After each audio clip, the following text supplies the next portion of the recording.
Hey there! Aloha! Welcome to our first episode of a video series. It's kind of an extension of our Women on Fire podcast, but with a visual element. Yeah, we've been blessed with having a visual partner, so we thought we would listen to their little whispering purpose that we would like to share some basic knowing with the community on various aspects of pregnancy and growth and development and how to check in. And so here we are at beautiful Oceanside where the waves roll in and the waves roll out, just like life. These will be your emotions during pregnancy or not pregnancy. This will be all of the, it's such a great metaphor for life's purpose and life's reality. So many folks tune into the ocean or the waves as far as, people call their contractions waves. So this seemed like a good place to be. Yeah. So we're trying to speak kind of loud and project because the ocean is also powerful and has lots of things to say as well. So Indeed, but so do we. So you'll hear the wisdom from everybody and everything today. Something that's really important to both of us is obviously supporting families and mothers through their empowerment. We cannot empower people, but we can support people as they choose to empower themselves. And a lot of that is just having the information, right? Sometimes information is kept in certain elitist circles or only available to those that paid a lot of money for their degrees, and we're here to say, actually, no, you don't need a degree to know how to do certain things like fill your baby, right? So that's what we'll get to do today. So yeah, it's taking back that knowledge and thus power. And that's what we hope to inspire you with today. So we'll offer some insights on how to palpate, right? You can do this with friends, you can do this with yourself, right? Anybody around you who's supply or pregnant, this is a way you guys can connect and grow your knowledge as women. That it's just something that we know how to do, how to feel and notice where the baby might be in the womb or not. And it's okay if at the beginning you're trying and you can't figure it out, just keep trying, because this is one of those things that takes time to tune into and develop that sensitivity to, but know that eventually you can and you will. So yeah, we're gonna walk through different things that you can do when you're palpating someone's belly or your own belly, different things that you can check in on. So mapping baby, measuring the uterus, and maybe hearing baby's heartbeat.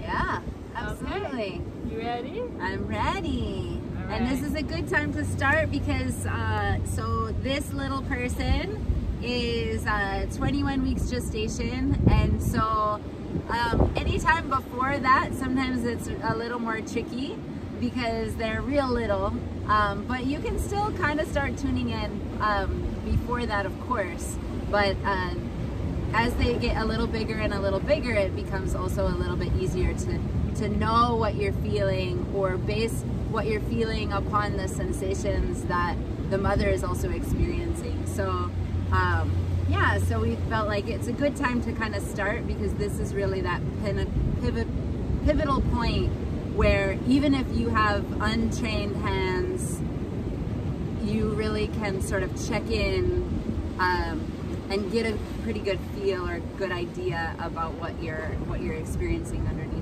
your fingertips. So yeah, just feeling your own uterus. Like, I really hope this inspires you to do that, because it's not something that I see tends to happen unless someone's invited to do it or they're curious themselves and figure it out. But in a mainstream paradigm, that's just not what's taught. Someone else measures for you or feels for you and tells you what they saw, or maybe they don't tell you. And maybe they don't feel. And well, goodness gracious, yes, we're at a point where most of the time there is no physical touching because we have machines to figure out the information for us, and there's a place for the machines, But if we don't practice these hands-on skills, we're never going to lose them. That's just not going to happen. But, you know, they become less common. So we're here to make sure that stays very alive and thriving in the community. And not just owned by an educational system or some presumed authority. These are our bodies, these are our babies, and we do have the ability to tune in and to check in and to figure out how they are living within us. So. Totally, yeah. So I do get saddened when I talk to moms and they're like, I've never touched it. I don't know how they are in there. Even though they're very pregnant and it's very easy to figure out, again, with untrained hands. But I am excited to nourish a world where that is more common. So that's what we're here to do today. Yeah. So some of the tools today can be used for like assessment to make sure that things are within a normal range, or to maybe pick up on something that might be out of the range or might give you a clue that something might be going on, perhaps. But the more important thing I personally want to highlight today is more so just these are tools for you to just become more in tune with your friend, their baby, or yourself. So yeah, it's not medical information, it's really just information. You know, a lot of times right before we started recording, we talked about the fact that most of the time it's either the mother or a partner or someone who's close to the pregnant person who figures out that something is off, because again, your space in between your appointments and things like that are vast, and so these are just more ways to tune in. It's not clinical information, it's just information. So yeah, we have a little competition with the airplanes right now, but yeah. But yeah, please don't get caught up or stressed in trying to figure out, is this normal, is it not, or what's the normal range, and then trying to turn this into a whole research project. No, I just want it to be more fun than not. Curiosity. Please be so curious to just get to know yourself and trust that in that journey of tuning in and just feeling your uterus from day to day, because you have access to that every day, you'll notice the changes and you'll notice your own particular rhythms and what your body does, because all the research that you can do isn't always going to correlate with what your patterns are and what's right or maybe weird for you. So just tuning into your rhythms is the best way to connect and know what's going on. So and I think too, accepting or inviting someone who you love, who is close to you, to also participate in this really nourishes you and your baby and this lineage that we're trying to perpetuate of connection and love and deep thought. And so maybe you're a little modest or you're a little shy or you don't like your stretch marks or whatnot. So it's, you know, so you can find someone that really loves you despite it all, and invite them in to learn along with you. By all means, if it feels more private, that's okay too, but it's this whole sharing of information so it doesn't get lost, so it does get perpetuated. Maybe it's your child, and sometimes kids are so spot on too, you know, so inviting them in to like love on this being who is going to nourish the world. Yeah, and that's a great way so that, you know, they feel connected to the baby too, so when the baby comes, they're maybe more embracing of it, right? Because they've been involved and they're a part of this, right? So it's deep. This is really deep. It's not just like a mechanical, oh, this is the measurement, this is the heart. Like, no, this is a really heartfelt journey. It can be as spiritual as you want it to be. So let's get started. Yeah, okay. So we have our model. We got two models. We got our little model. Yeah, and we'll make our model comfortable. We're on the beach. There's the rocky, sandy beach, so we'll do our best. But just know, in general, the flatter you can get, the better. If you can't totally be on your back and you need a pillow, you need a wedge to be at a bit of angle, that's totally fine, of course. Sometimes the more pregnant you are, the more right, you need that because it's comfort and circulation being cut off or not. So just you're not going to really be able to palpate too well if somebody's sitting upright.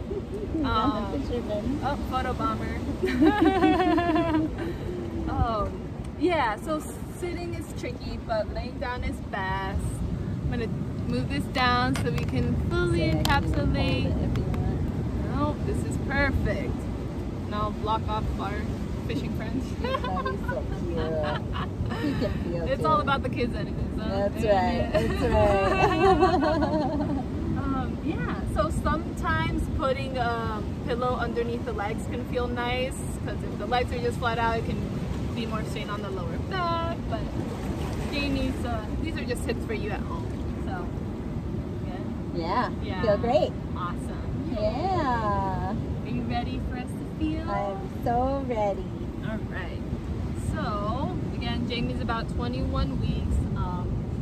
On average, around 20 weeks, the top of the uterus, which is the fundus, tends to be around right at the pico. And as Jaymie exhales, I wonder if the video can capture this. I can like see like this goes down more, and then there's a bump here that's like that's not going anywhere. that's where a baby is growing. So this is amazing actually. So that gives me a clue of where to feel for the top, and it's not always that obvious of where the top might be, and you just have to feel around and just try it, figure it out. Yeah, there's usually a little like divot of a separation between the top of the fundus and all the organs that are getting smushed up and out of the way. There'll be a little like, so if you have a little more skin or a little more thickness in this area, the way to find it is to just kind of feel, and then there will be a like bloop, and then there will be more squishy up above. Yeah, and sometimes you might feel your intestines in the way, but one, it'll kind of move out of the way more. It tends to be a little more squishy than just the uterus. But also you can help piece it together by feeling along the sides to make sure, wait, is this connected to where it is? Yeah, so we'll just start. I'm going to start with the side, so placing one hand on each side of this amazing womb.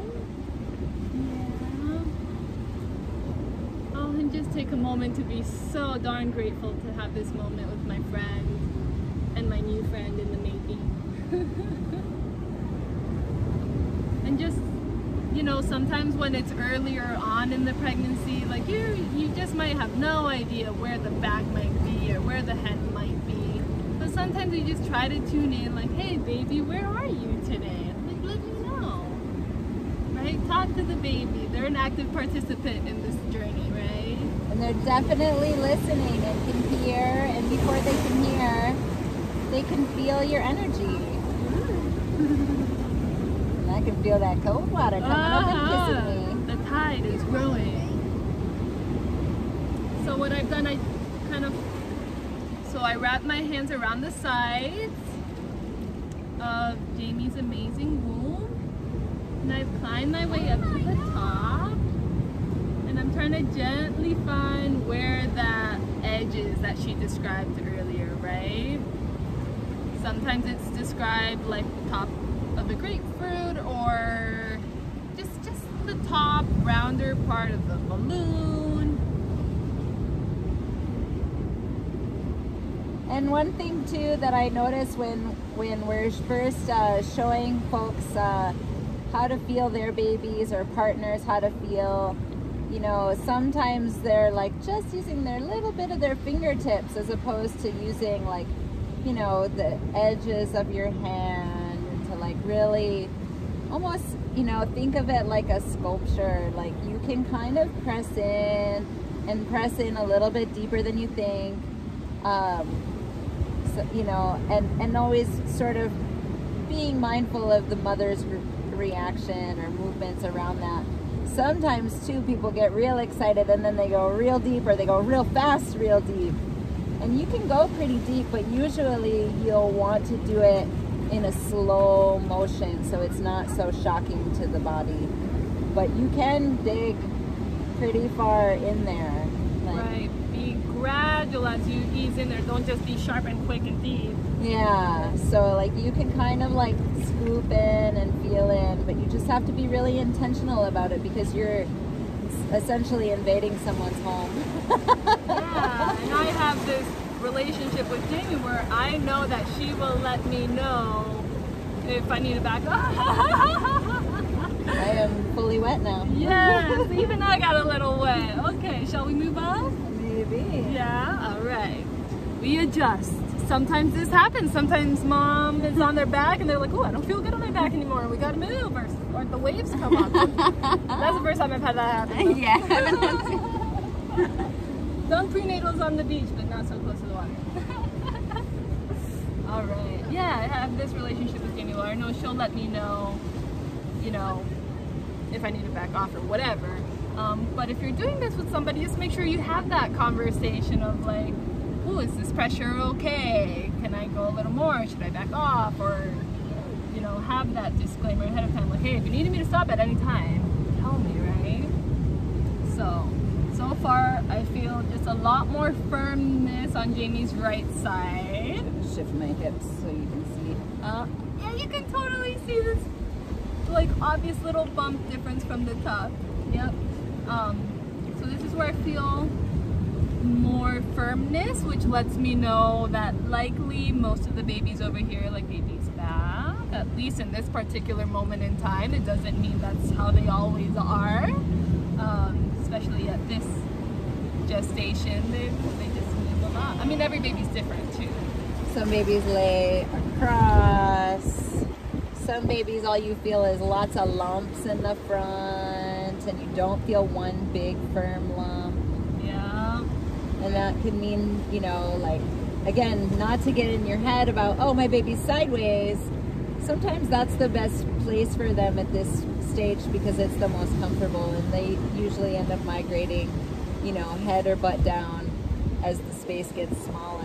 And if you feel lots of little lumps all over, then it usually means that the baby's back is towards the back.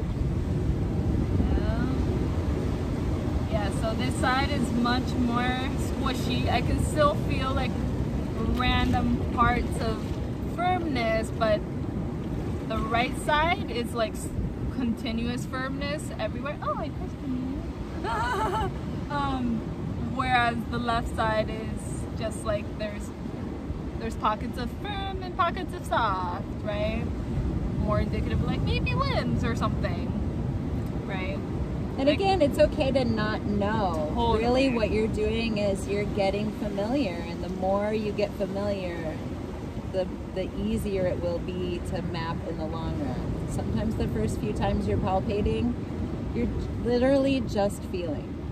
Yeah. You're seeing if they respond. Sometimes they'll kick back, or sometimes they're real quiet. Sometimes you'll see the lump rise up. They're like, ooh, I like that. And they put their little body up more, closer to the surface. Yeah, and we'll have other videos as this baby grows more and how palpating changes along the way. But by and large, it's the same approach. Just feel around. What's firm, what's soft, and also, you know, what have you been feeling? Where have you been feeling the movements, right? So maybe you can share that. Yeah. Which again, at this age, it's like, it can change all the time. Yeah, and especially because I've already had a couple babies, so it's like there's just a little more room, where sometimes first babies, it's a little tighter, they're a little less, they may not flip as much or wiggle around as much because the muscles haven't been stretched yet. But once you've already had a baby, or 2 or 3 or 7 or whatever, they tend to, women tend to report a little more activity, and even earlier on. So for me, this baby has largely been in a similar position for a while. I spend a lot of time feeling on them because I like to feel them kick, so I kind of get harass them a little bit in a loving way. I massage them, and so this baby has been in a really similar position for a while, and so we do have a back here, and then I feel the bigger kicks or the bigger movements are up top right now. And even if they were at the bottom, it wouldn't bother me because again, there's lots of time for them to figure out their position. We're only halfway there. So I feel a lot of like bigger movements happening up here and over on this spot here. And then I'll feel little bitty movements down here. So that makes me think that I don't know that I have a head down in my pelvis yet. Again, I wouldn't expect it to be down there, but I think that the baby is sort of at a bit of a diagonal angle with arms down here because the movements are smaller. They're strong, but they're smaller, and then I'll feel more like hiya up at the top. And so, and at nighttime, that's when they'll really get going, and that's when I can even see the like woo woo. So it's funny, it's been a very long time since I've carried a baby, and I was like, isn't it too early for that stuff? But then thinking, how many women have I palpated at this point and totally getting kickbacks? So it's not too early, it's not too late. Yeah, well, speaking of not too early, not too late, you just felt for yourself to see if maybe there was a head there. Maybe we can highlight that a little more. Yeah. Like, how do you feel for a head? And we wouldn't necessarily expect to feel that right now. But it is possible, and also just for the sake of having that information out there on the video for you to play around with as the baby does get bigger, so we can show that. So how would somebody else do it, and then how would you do it for yourself? Because it is a little different.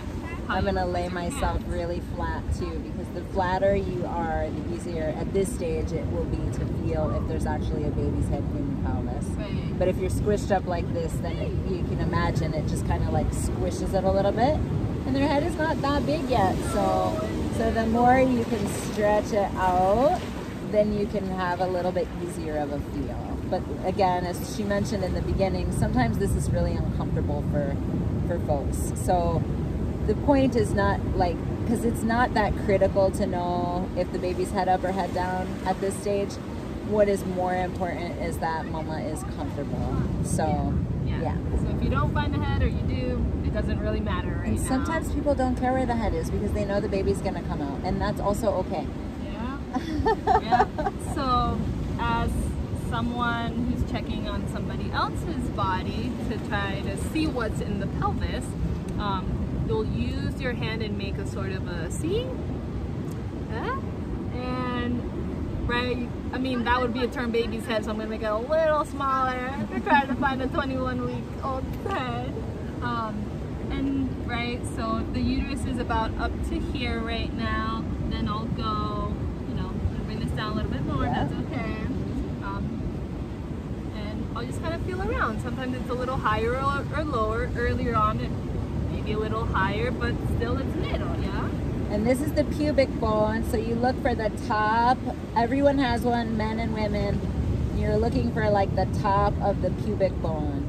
Again, at the end of pregnancies, women get a little more swollen down here. Sometimes it's a little more challenging to find it. Yeah. But the baby won't be all the way in the pelvis yet. It's going to be sitting just sort of above the pubic bone usually. So let's see what we find. So again, back to that, how much pressure to use. Just start gently. Eventually you do have to press in a little deeper. It's usually deeper than people think or want to or think is okay. But again, it's back to that person to give you the feedback of what's okay in their body. And it's really helpful if the woman has an empty bladder. Oh goodness, yes please. Otherwise she's really gonna have to pee and you're not gonna be able to feel as well. So I'll just gently start pressing in just to see if I feel anything. Is that alright? Yeah. A little more. I feel something, but maybe I'll move up a little bit more.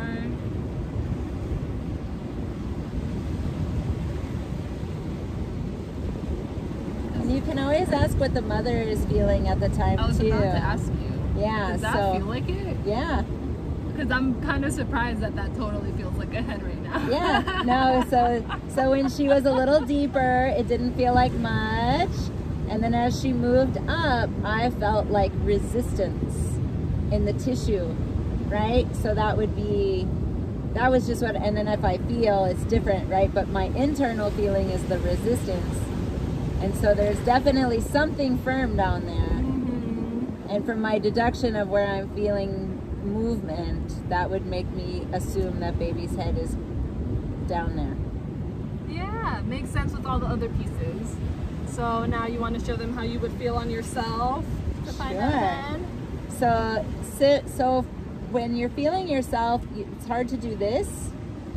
So you have to use fingertips like this, 2 fingers, or you know, this part of your fingers, and you work your way down, and then you know you have these bones here, and so feel down, and then you're pressing and go a little more inward, and then right here.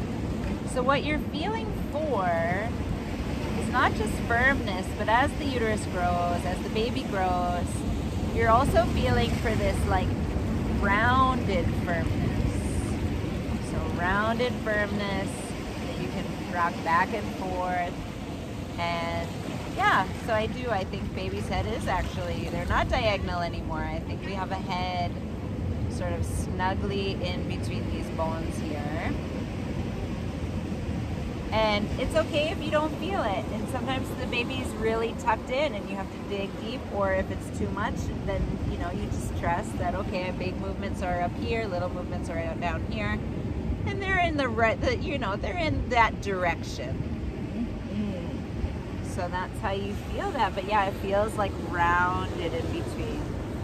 And sometimes, we'll talk about this a little bit more as the baby grows, but sometimes the butt and the head can feel really similar. And so how to tell the difference between a butt and a head.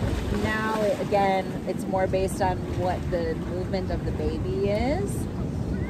That can help determine that, because the butt and the head are really similar in size and shape.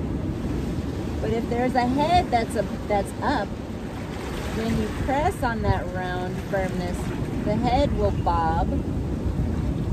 But if you press on a butt, then it's like a whole large piece will move. Not just, the butt doesn't bob the way the head will bob on a neck. So we'll get into that as the baby grows and you can see it a little bit better. I mean, you may never be able to see a head bob on this baby, but you'll be able to see a butt. And again, if you did for some reason really feel like, oh my goodness, the head really is up and you're just 21 weeks, that doesn't mean your baby's gonna stay there. Like you have well into like 35 weeks for the baby. That's when they tend to settle into their position a little more, and even then there's more wiggle room. But at 21 weeks, that does not tell you if the baby's gonna stay in that position for birth or not. No, and a lot of times they will be actually breech position at this point in time because it's more comfortable for them, because your intestines are on your left and your bladder is on your right. And so you can imagine that if you had your head on a pillow that's constantly inflating and deflating and inflating and deflating, that's not nearly as comfortable as if your butt is sitting on that pillow. I mean, they're only people. They are, indeed. Love this person. All right, next up? Yeah. All right, so we'll move on to measuring. So we felt where the top of the uterus, right, the fundus, where that is, and Jaymie started talking about the top of the pubic bone. So now we're gonna bring these two together. So, and some people's pubic bones are higher, some are quite low, so that's something to get familiar with too.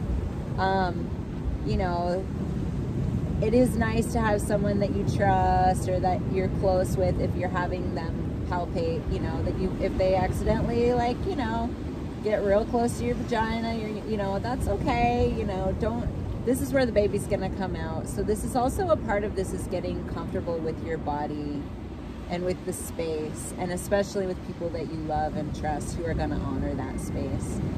So if you are first feeling, or you're feeling on your friend or whatnot, you know, sometimes it's easier to come from the top and move slowly down till you feel that firmness, as opposed to just start poking around down low.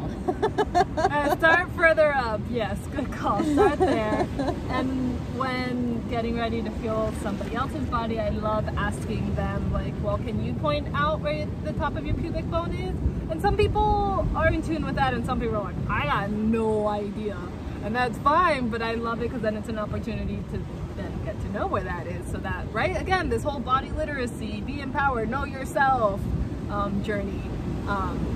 So again, it's not just me as a provider to know, but like the woman own the knowledge.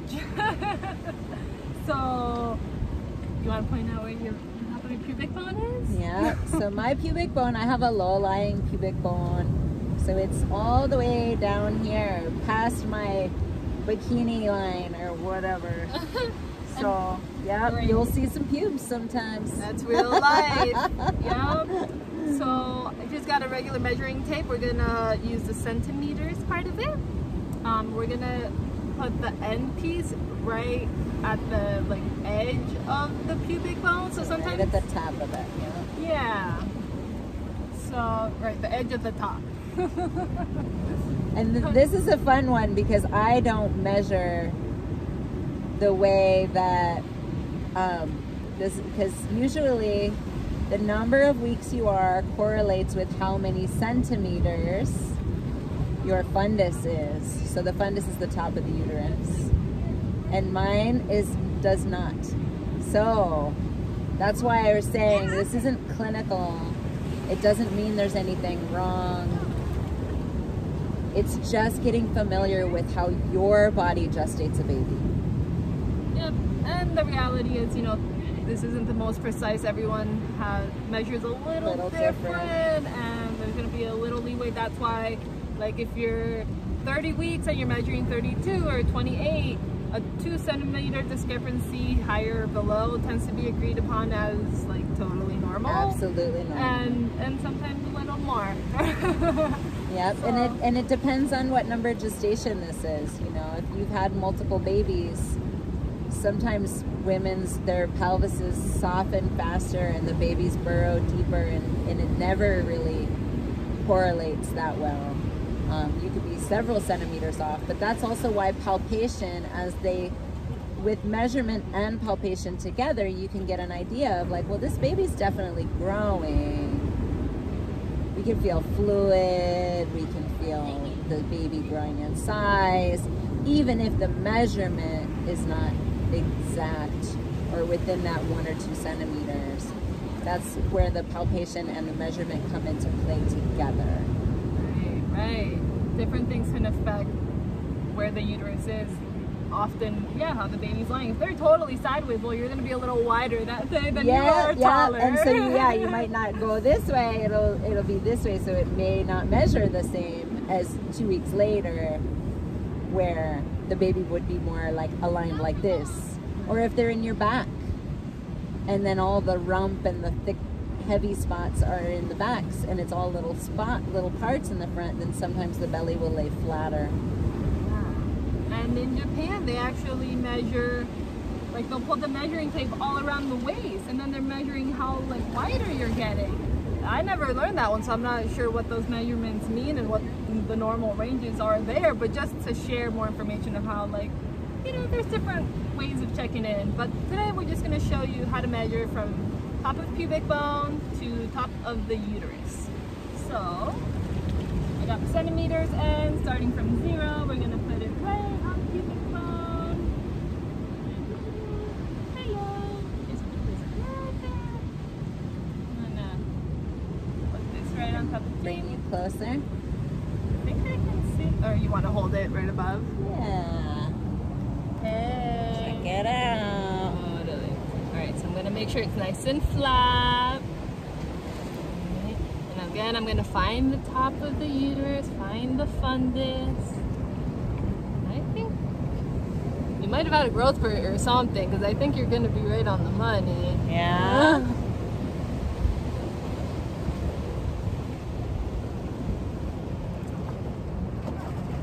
So I like to be really thorough. So I'm finding the top right there. See, maybe 19 and a half, but I'm gonna go back here and double check that my measuring tape didn't move from the top of the pubic bone.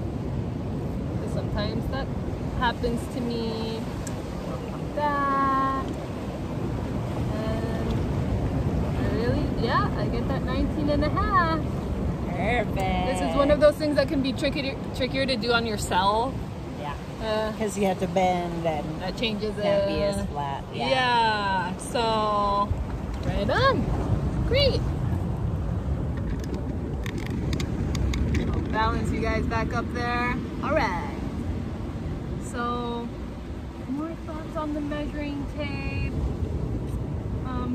That's kind of it. That's kind of it. Fun. Yeah, it's sort of just a fun thing. Sometimes OBs do it. Sometimes they don't anymore.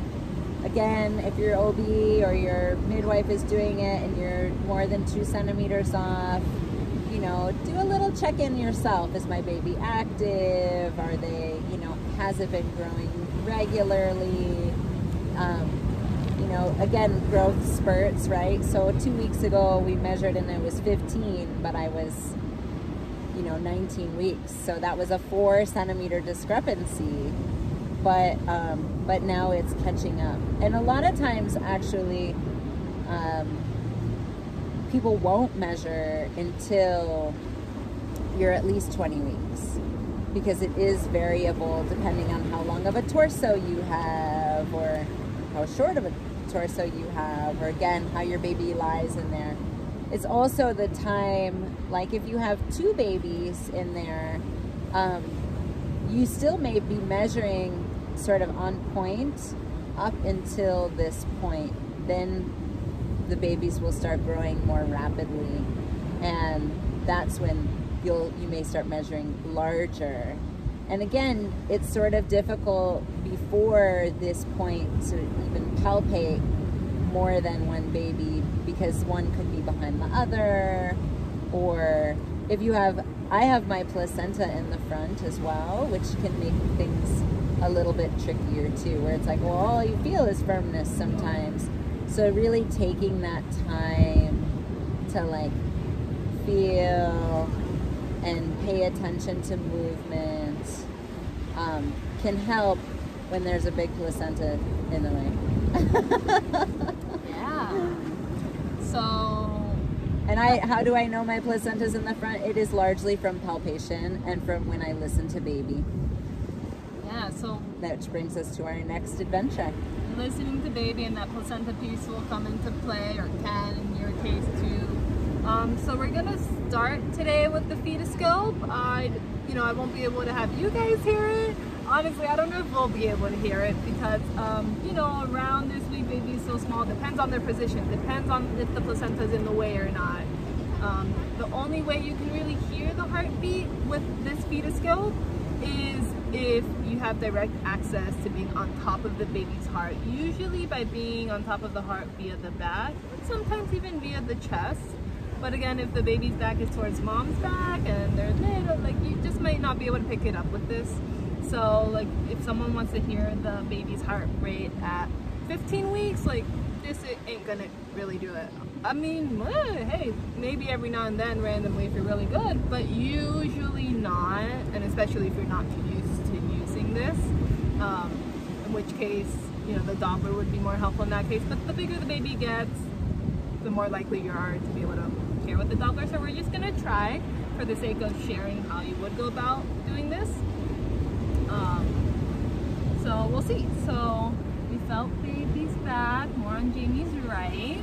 So that's where we'll start, right? So place a fetoscope over there. And sometimes you just gotta like poke around, And again, the pressure thing, like you can press a little bit harder. It's usually a little bit harder than people think. So we'll see if I can hear it over the helicopter. It is a very gentle thud when you find it. So usually you gotta turn off the sound. You know, if you got the TV blaring, turn off the TV, turn off the helicopter, you know, all those things. Yeah. You have a really noisy fan or a toddler that wants to help. Yeah. So we'll see if we can pick up on baby's gentle vibrations today. You know, so much feeling today. See if we can do that. No.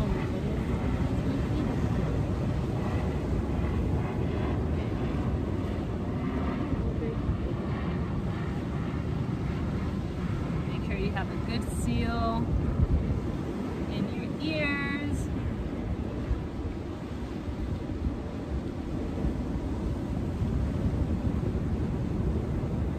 When it's so windy and wavy, it's hard to focus.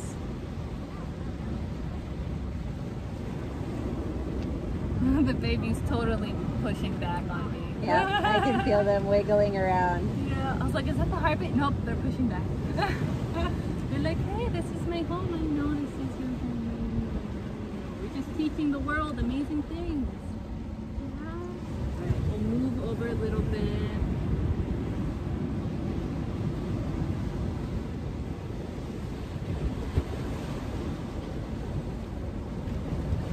I'm gonna try to check over here.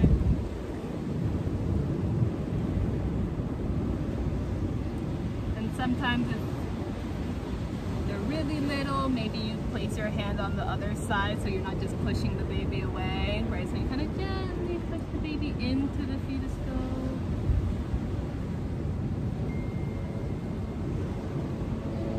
It's possible I'm listening to it and I just can't hear it because of all that noise.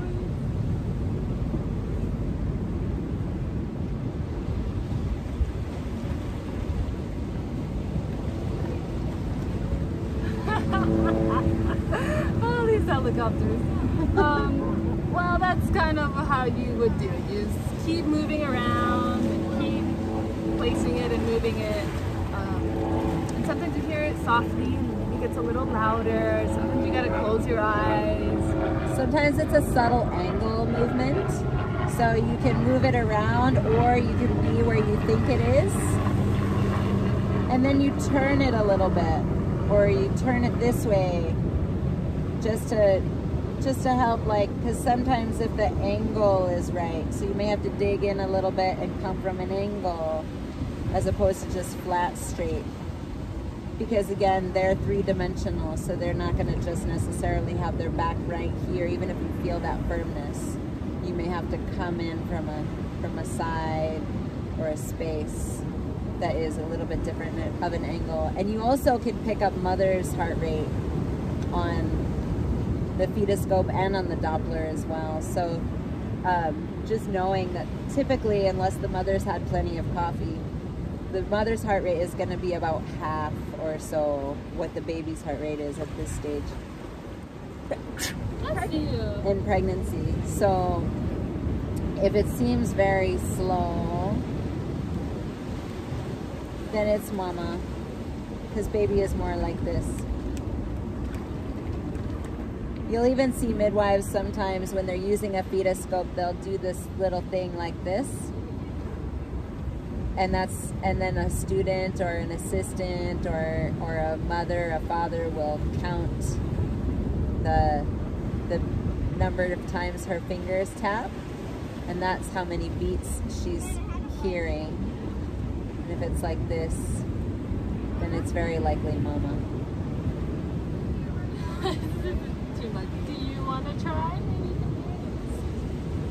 So this is obviously something, it is something you can just do on your own. You don't need a second person. And these things are like $10 or $12. They're super inexpensive. So it's like, it's non-technology, so you don't have to worry about like inundating your baby with radiation or anything like that. You can listen as often as you want, and it's very non-invasive. And the more you listen, just like the more you palpate, the more likely you'll be able to understand what you're hearing or what you're feeling or what you're seeing with your hands or your ears. Baby's really wiggly right now. So.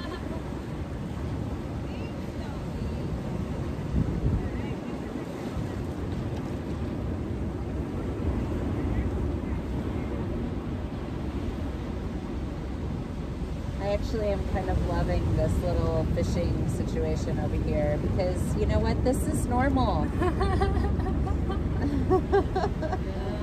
Life is not sterile. It's normal to be pregnant and to touch your baby in front of strangers.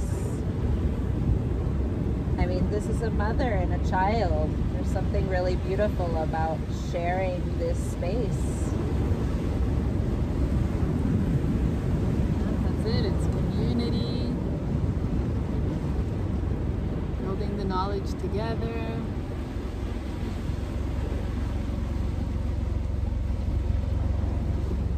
Hear the heartbeat of the helicopter. Yeah.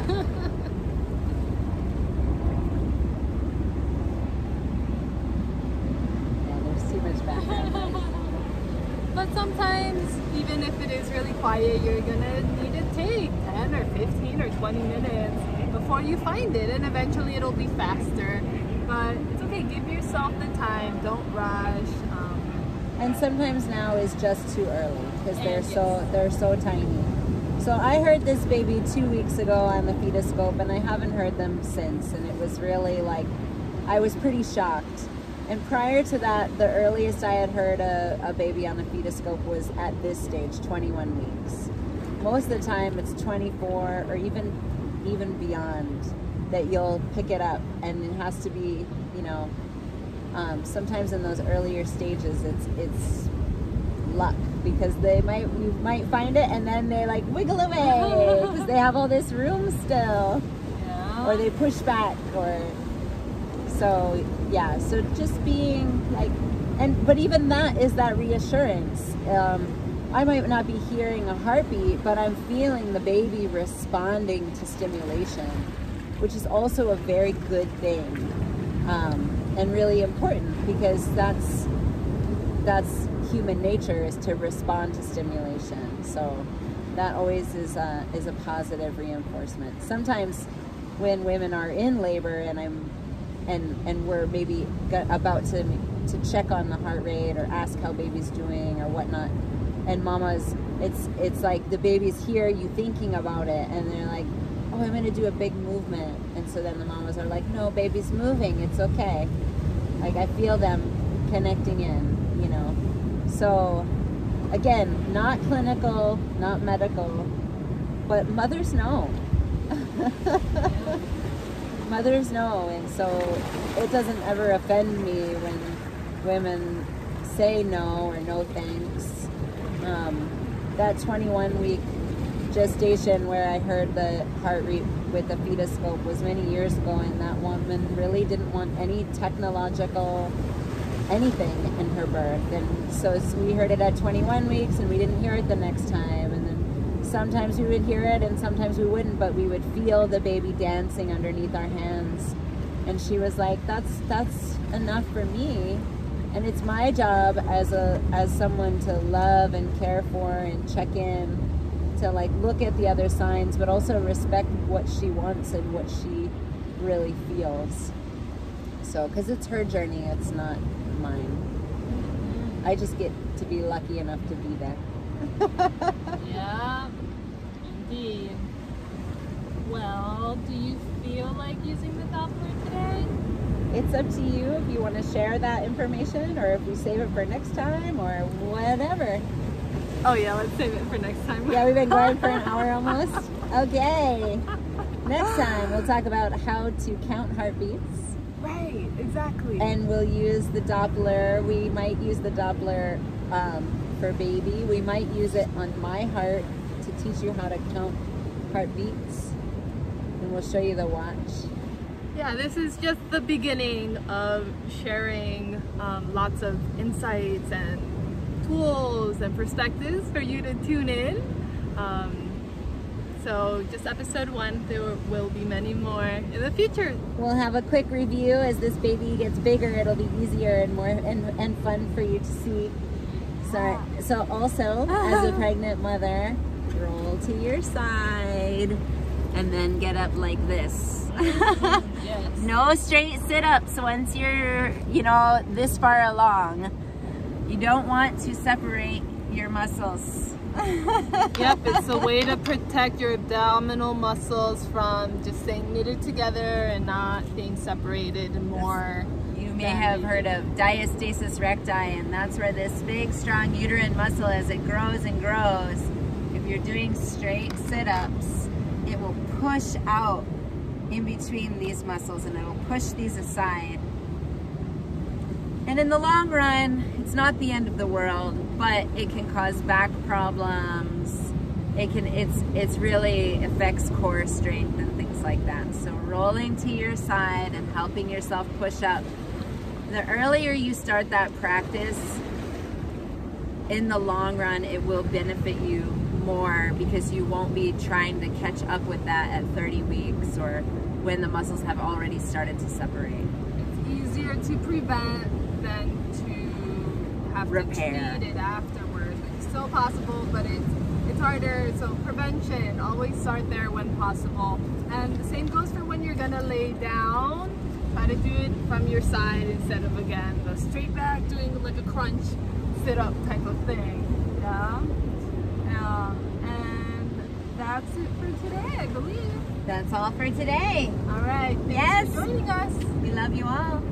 And you can send suggestions or thoughts or reflections and feedback to the Women on Fire podcast at gmail.com. Or if you want us to come and palpate your baby and share it with the world. All right. Different bellies, different feelings. Indeed. All right. Toodaloo. Aloha.